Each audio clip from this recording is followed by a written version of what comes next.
The whir of my old ceiling fan was the only sound in my cramped apartment. I was 24, living alone in a one-bedroom shoebox that smelled faintly of my neighbor's cooking every night.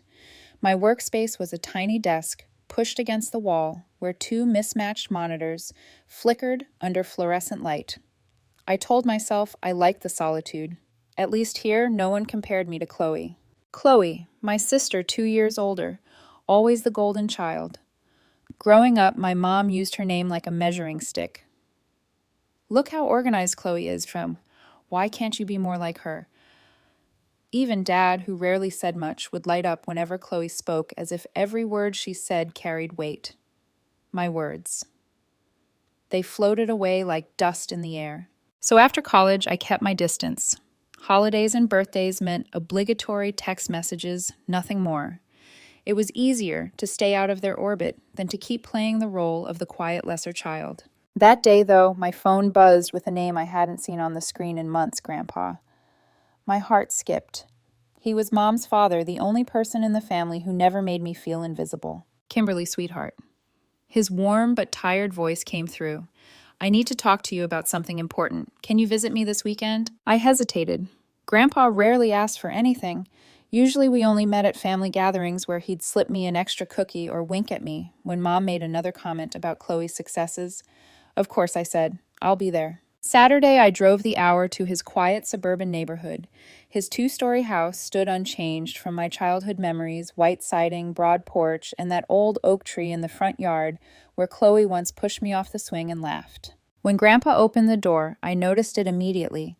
He looked smaller, older, his hands trembling slightly as he poured us coffee. We sat in the living room, where sunlight streaked across faded carpet. He studied me for a long moment, then leaned forward. Kimberly, I'm going to be straight with you. I'm getting old. I don't want to be a burden on anyone. My stomach tightened. Grandpa, you're not a burden. He raised a hand firm. I've already made a decision. I found a private nursing home. Pricey, yes, but I've got savings. What matters is this house. His gaze traveled around the room, almost wistful. I don't want it sitting empty. I want you to live here. The words knocked the breath out of me. Me, Grandpa. Are you serious? Dead serious. Your parents are still drowning in their mortgage. Chloe. Well, Chloe's got her own issues. You, Kimberly, you've built something for yourself. You're responsible, and you're the only one I trust to respect this place. For a moment, I couldn't speak. This was the house where I'd run through the hallways in socks, where Grandma used to bake cinnamon bread, where I felt like part of a family before everything soured. Yes, I whispered then, louder trembling. Yes, absolutely. Thank you so much. A small smile tugged at his lips, but his eyes lingered on mine. One thing, sweetheart. Not everyone will be happy with this arrangement. Promise me you won't let them take this away from you. His tone sent a chill down my spine. I nodded, not fully understanding. Within days, I packed up my apartment and moved into the house. Carrying boxes through the wide doorway, I felt a sense of freedom I hadn't known in years. I chose Grandpa's old master bedroom, sunlight spilling in through tall windows. The room beside it became my office, a real office, finally spaced to breathe. The first week felt like a dream. My work flourished. I video called Grandpa often, and he seemed content in his new community. For the first time, I thought maybe life was tilting in my favor. Yet sometimes at night, I'd catch myself glancing out the window toward the empty driveway. The silence felt too fragile, as if any moment it could shatter. Grandpa's warning echoed in my head like a whisper I couldn't shake. Not everyone will be happy with this arrangement. And one afternoon, as I brewed coffee in the kitchen, I swore I heard the crunch of tires on gravel outside. The coffee mug was still warm in my hands when the sound returned, tires crunching against the gravel driveway. At first, I thought it was a delivery, but when I looked out the front window, my heart sank. There they were. My parents' sedan pulled up first, its trunk packed so full it looked ready to burst. Behind it came Chloe's beat-up Honda, plastered with stickers advertising her social media handles. And then I saw them, Mom, Dad, and Chloe, all stepping out with suitcases in tow. No, I whispered, breath catching in my throat. By the time I reached the door, they were already halfway up the porch steps. I yanked it open before they could knock. Hey, Kimberly, Mom said brightly, brushing past me, as if this were her house. Dad followed, eyes roaming over the interior like an inspector. Chloe came last, her phone already in hand, the shutter sound clicking as she took photos of the foyer. I stood frozen. What are you doing here? With Suitcases. Chloe set hers down with a dramatic thud in the living room. Relax, Kimberly. Aunt Linda told us about your little arrangement. Thought it was time for a family reunion. Reunion. My voice cracked. Mom nodded her smile, thinning into something sharper. This is my father's house, which means it's just as much mine as yours. Don't act like you can hog it all. Dad chimed in already, loosening his tie. Place has 4 bedrooms, way more space than our apartment. And it cuts my commute in half. Makes sense we stay here. I felt the walls closing in the air, too thick to breathe. Grandpa offered me this house, I said carefully. To live in, alone. Chloe rolled her eyes, stepping around me to admire the staircase. He didn't say we couldn't live here too. Don't be selfish, Kimberly. You're one person rattling around in all this space. I opened my mouth to argue, but my voice betrayed me. Silence spilled into the room like poison. Conflict had always made me retreat ever since childhood, when fighting only ended with me being scolded while Chloe was excused. Mom crossed her arms. Well, are you going to make us unpack in the driveway? Something inside me shut down. My throat burned, but all I managed was a nod. Fine. We can try it. Chloe grinned in triumph. Dibs on the bedroom with the best lighting perfect for my TikTok studio. She raced upstairs without waiting for permission. Dad was already surveying the garage, muttering about how much space it had for his tools. Mom smoothed her blouse, satisfied. See, this is going to be good for us. For the family. And for a while it almost was. Weeks passed where we fell into a rhythm. Mom cooked dinners some nights. Dad fixed a broken step on the porch. Chloe spent hours locked in her new studio. Sometimes I even caught myself smiling at the clatter of forks against plates at the dinner table. For a fleeting second, it felt like we were a family again. But the cracks began small. The first utility bill made my stomach flip triple what Grandpa and I ever paid. The water bill doubled, the gas bill spiked, and the thermostat clicked constantly because Chloe liked to keep her room at 75 degrees. One evening, I sat at the kitchen table, bills spread before me, like a storm I couldn't outrun. I heard their laughter in the living room, the sitcom glow flashing across their faces while I drowned in numbers. I called out, trying to steady my voice. Can you guys come in here a sec? They ambled over Dad, still holding the TV remote, Mom already sighing. These are the utility bills, I said, sliding the papers forward. They've gone way up since you all moved in. I think we should figure out how to split them fairly. Dad barked a laugh. Kimberly, come on. This is your house. Grandpa gave it to you, didn't he? That means you're responsible. But you're using the electricity, the water. Chloe clattered down the stairs, soda can hissing as she popped it open. What's all the fuss? Kimberly thinks we should pay her bills, Mom replied, almost mocking. That's not what I said, I snapped. Look, Chloe cut me off, rolling her eyes. Nobody forced you to accept this house. You wanted the title of homeowner, then pay the homeowner bills. That's how it works. My lips parted, but no words came. Dad clapped me on the shoulder with faux sympathy. It's the price of independence, kiddo. Their laughter echoed as they drifted back to the living room. Chloe shook her head like I was a child who didn't understand how the world worked. I sat alone at the table, staring at numbers I couldn't erase. The faint hum of the refrigerator filled the silence, but beneath it, I could almost hear Grandpa's voice again. Not everyone will be happy with this arrangement. And in that moment, I knew he'd been right. The bills weren't the end. They were only the beginning. Soon the balance of the house shifted in ways I hadn't expected. My parents, who once quietly kept to their routines, began acting as though the house had always been theirs. And Chloe seemed to sense my hesitation like blood in the water. It started with the chores. One evening, I came home from a client meeting to find the kitchen piled high with dirty dishes, food crusted on plates, the sink reeking of sour milk. My parents lounged in the living room watching TV. Chloe sprawled across the couch with her ring light balanced dangerously close to the coffee table. Hey, I said, dropping my bag. The dishes, can someone take care of them? I've been out all day. Mom didn't even look up from her knitting. I'm too tired, Kimberly. You're home all day anyway. It makes sense you handle the housework. I blinked, but I work from home. Dad chuckled. Work, huh? Sitting in front of a computer all day. We're the ones commuting doing real jobs. Let your mom rest. Chloe snorted. And I'm building a brand. Do you know how exhausting content creation is? She angled her phone toward me.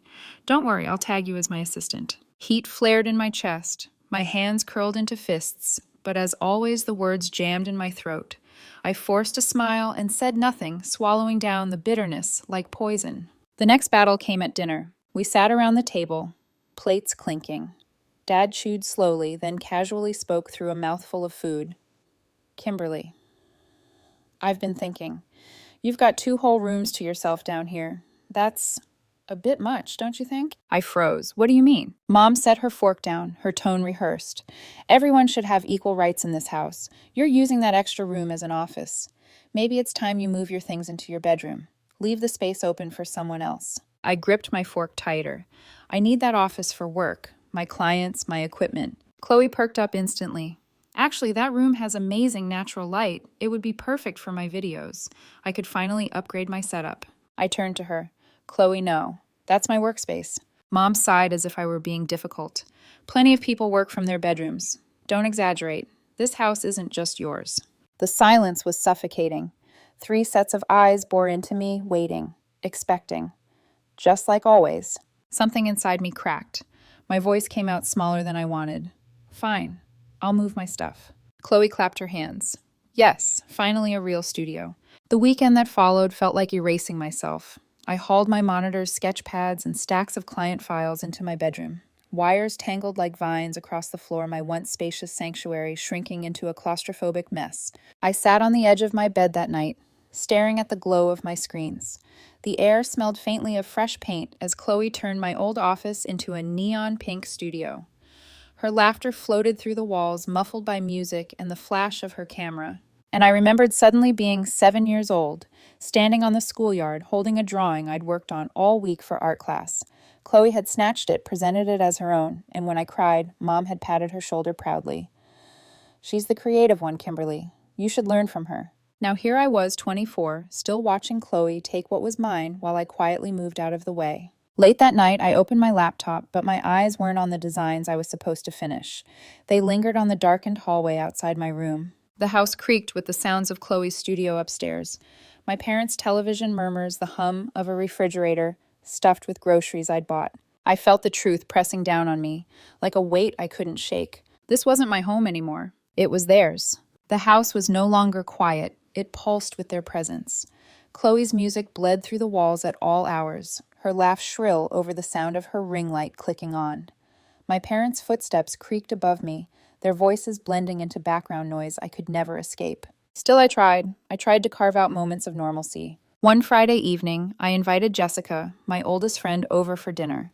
We sat in the living room afterward, sipping tea and reminiscing. For the first time in weeks, I felt like myself, laughing, shoulders relaxed.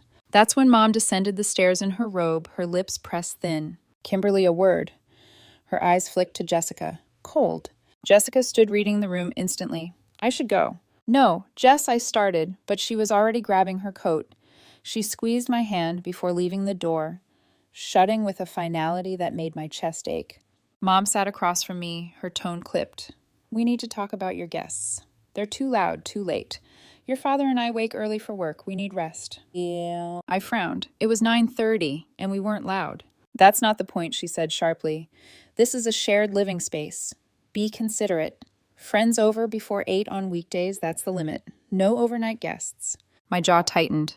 Chloe has her friends over all the time. They blast music until midnight. Mom's expression hardened. This isn't about Chloe. This is about you. The conversation ended there. My protest dissolved into silence, as always. Weeks passed, and the burden of groceries weighed heavier. Nearly $400 a week drained from my account bags of food, disappearing faster than I could restock. One afternoon, arms aching from hauling 6 bags into the kitchen, I set them on the counter with relief. Mom was already there, sipping tea. Kimberly, I've been thinking, she began. I braced myself. About what? Cooking. I'm tired of making dinner every night. It's too much work for me. Okay, I said slowly. Then maybe we can rotate. I'll take some nights Dad can. She shook her head. No. Easier if everyone cooks for themselves. That way, no confusion. I stared. But I'm the one buying the groceries. Then keep buying your own. We'll buy ours. The words hit like a stone in the gut. Before I could answer, she left the room, her teacup clinking against the saucer. The next day, I came home to find Dad crouched in front of the refrigerator, screwdriver in hand. What are you doing? He didn't look up. Your mother and I decided we need to secure our food. Nothing personal, just keeping things organized. A shiny padlock gleamed against the fridge door. My fridge. In my house. My throat burned. You're locking me out of my own refrigerator. Dad tightened the final screw, dusted off his hands, and walked away without a word. That night, I sat on my bed in the glow of my laptop, the hum of my brand new mini fridge filling the silence. I had ordered it the moment the lock clicked shut, placing it proudly at the foot of my bed. I stocked it with milk fruit and takeout leftovers, labeling each container with a black marker, like I was some kind of tenant in my own home. The line had been drawn. From then on, the house operated in silence and slammed doors. My parents passed me in the hall without speaking. Chloe's studio throbbed with bass until the walls shook. Meals were eaten separately. Smiles had vanished. But I wasn't powerless, not anymore. I started recording, quietly, carefully. Every mocking remark, every unfair rule, every raised voice. I saved the audio files on my phone and sent them to Grandpa one by one. He listened, patient as ever. Sometimes he would call me afterward, his voice low, steady. "Sweetheart, I hear you. Just hold on a little longer. Their greed will expose them in time." And as I lay in bed at night listening to the click of the fridge padlock down the hall, I clung to his words. Because part of me already knew this wasn't just a war for space. This was a war for ownership. By late March, the house felt like a trap I couldn't escape. Every door I shut seemed to echo back at me, reminding me that nothing here truly belonged to me anymore. So when I came home one Friday night after dinner with friends, I wasn't expecting anything unusual. But the house glowed strangely, candles flickering in the dining room, the table set with food I hadn't bought. My parents and Chloe sat waiting, their faces lit like actors preparing for a performance. Chloe smirked as I stepped inside. "Perfect timing. We've been waiting for you." My chest tightened. Waiting for me? For what? Mom patted the empty chair. "Sit down, honey. We're having a family meeting." The words sent ice down my spine. Family meetings in our house never ended in fairness. They ended in decisions already made, roles already assigned. I sat, hands folded tightly in my lap. Dad cleared his throat. "Kimberly, your mother and I have been talking. We don't think this living situation is working." My pulse quickened. "What do you mean?" Mom leaned forward, voice syrupy sweet. "This house is far too big for just one person, and with the three of us here, it's cramped." I glanced around the spacious dining room, the vaulted ceilings, the 4 bedrooms upstairs. Cramped. The word nearly made me laugh. Chloe rolled her eyes dramatically. "Look, we did the math. It doesn't make financial sense for all of us to live here while the apartment sits empty. It's a waste." Dad nodded firmly. "So here's the solution. You move into our apartment. 2 bedrooms, plenty of space for one person." My stomach dropped. "What? No. This is Grandpa's house. He asked me." Mom cut me off. "We're not leaving you homeless. You'll take over the mortgage. It's only $850 a month plus property taxes and insurance. And of course, since we've already paid $50,000 toward the principal, you'll need to reimburse us for that equity." Her tone was calm, rehearsed, like she'd practiced it in the mirror. I stared at them, the words barely sinking in. "Let me get this straight. I'd be paying you $50,000 to take over your tiny apartment while you live here for free." Chloe shrugged. "Don't be dramatic. This is what makes the most sense for the family. And if I say no," my voice cracked. Dad leaned back, arms crossed. "We've already made the decision. You have 1 week to pack." The room spun. My palms were sweaty against the tablecloth. "You're kicking me out of my own house." Mom smiled sadly as if she were the victim. "We're offering you a reasonable alternative. Don't twist it." Chloe's voice rose sharp. "Stop making everything about you, Kimberly. You're selfish." Something snapped inside me. I shoved back from the table, my chair scraping loudly against the hardwood. My hands trembled, but my voice was steady. "No, I'm not moving out, and I'm not paying for your apartment. This is insane." They exchanged looks, calm, smug, certain I would cave like always. I stormed upstairs, heart pounding, and locked my bedroom door. My hands shook as I pulled out my phone. My screen blurred with tears as I typed 3 words. They revealed themselves. Within minutes, my phone rang. Grandpa's voice cut through the static, sharper than I'd ever heard it. "Kimberly, tell me everything." I poured it all out. The staged dinner, the $50,000, the demand that I leave. My voice cracked as I reminded him of the recordings I'd sent proof of their cruelty. Silence hummed on the other end, then, "Don't worry, sweetheart. I'll handle it. Just stay calm. Say nothing more to them. Trust me." "Grandpa, trust me." His voice was steel. I clutched the phone long after the call ended, my reflection ghostly in the darkened window. My family laughed downstairs, glasses clinking as if they'd already won. But in the pit of my stomach, I knew something they didn't. Grandpa was coming. And when he did, nothing would ever be the same. Saturday morning, the air felt heavier than usual, thick with anticipation. I worked quietly in my cramped bedroom office, headphones on, but no music playing. Every laugh drifting up from downstairs made my skin prickle. They were so sure I'd give in, like I always did. Then a car door slammed outside. I pushed my curtain aside and froze. Grandpa. Standing tall, despite his age, his coat buttoned neatly, a manila folder tucked under one arm. He walked to the front door with deliberate steps and knocked. The sound carried through the house like a gavel. I heard Mom's voice, all fake cheer, Dad. What a surprise. Come in, come in. I crept into the hallway, easing my door open just enough to hear. My pulse hammered. I need to talk to all of you, Grandpa said. His voice was sharper than I'd ever heard it. Of course, Mom replied quickly. Let me get the others. Within minutes, they were gathered in the living room. I crouched at the top of the stairs, hidden in shadow, straining to catch every word. Grandpa cleared his throat. I want someone to explain what's been happening here. Silence. Finally, Dad spoke casual. Nothing's going on. We're just living here together as a family. Is that so? Grandpa's tone sliced through the air. Because I've been receiving phone calls and recordings. The room froze. I could almost hear their faces pale. Mom stammered. We only thought it would be better if Kimberly moved into our apartment. She'd have plenty of space there. And pay us $50,000 for the privilege, Grandpa interrupted. It's only fair, Mom insisted weakly. We've already invested so much into that apartment. Grandpa's laugh was cold hollow. Fair. You want to talk about fair? Papers rustled as he opened the manila folder. Did any of you even bother to check who owns this house? Chloe scoffed. You do, obviously. Grandpa's voice thundered. Wrong. It's not mine anymore. Silence. I could picture their stunned faces as he laid the papers on the coffee table. 2 weeks ago, I transferred the deed. This house legally belongs to Kimberly now. Mom gasped. What? No, Dad, you can't. I already did. His tone was final. Every cruel word she recorded, every selfish scheme you spun, I heard it all. And I won't let you steal from her. Chloe's voice cracked shrill. You can't just hand her the house. I need this space for my career. You need to learn respect, Grandpa snapped. All three of you. You barged in, twisted the truth, and tried to crush her. Not anymore. For a moment, no one spoke. Then I stepped out from the shadows and walked down the stairs, my legs trembling but steady. All eyes turned to me. Hi, Grandpa, I said softly. He gave me a small smile, his eyes warm again. Hi, sweetheart. I turned to the others, my heart pounding so loud I thought they could hear it. This is my house. You have 24 hours to leave. Mom's eyes filled with tears. Kimberly, please, we're family. I shook my head. Family doesn't treat me like this. Dad's shoulders slumped, his defiance crumbling. Chloe, though, exploded, shouting, calling me selfish, ungrateful, a traitor. Her words tumbled out like knives. Grandpa didn't flinch. He placed a protective hand on my shoulder. Enough. Kimberly has spoken.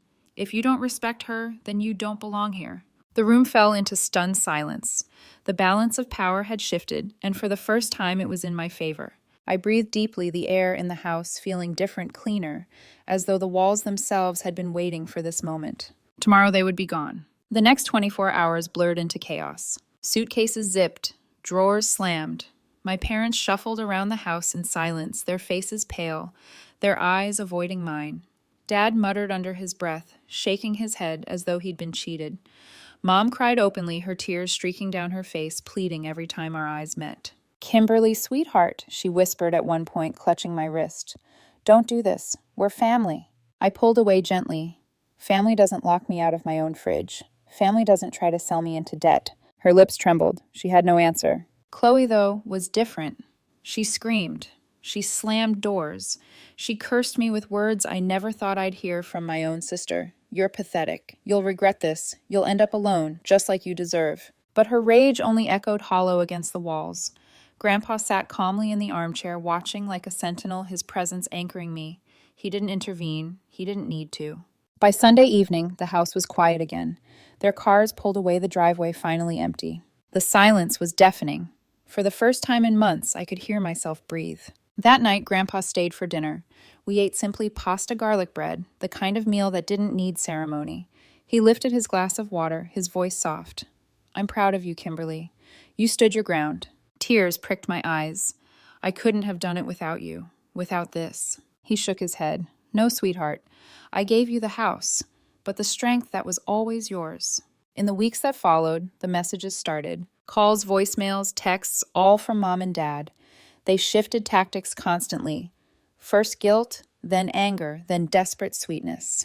We miss you. We love you. Let us come back. I ignored them all. Eventually, I blocked their numbers.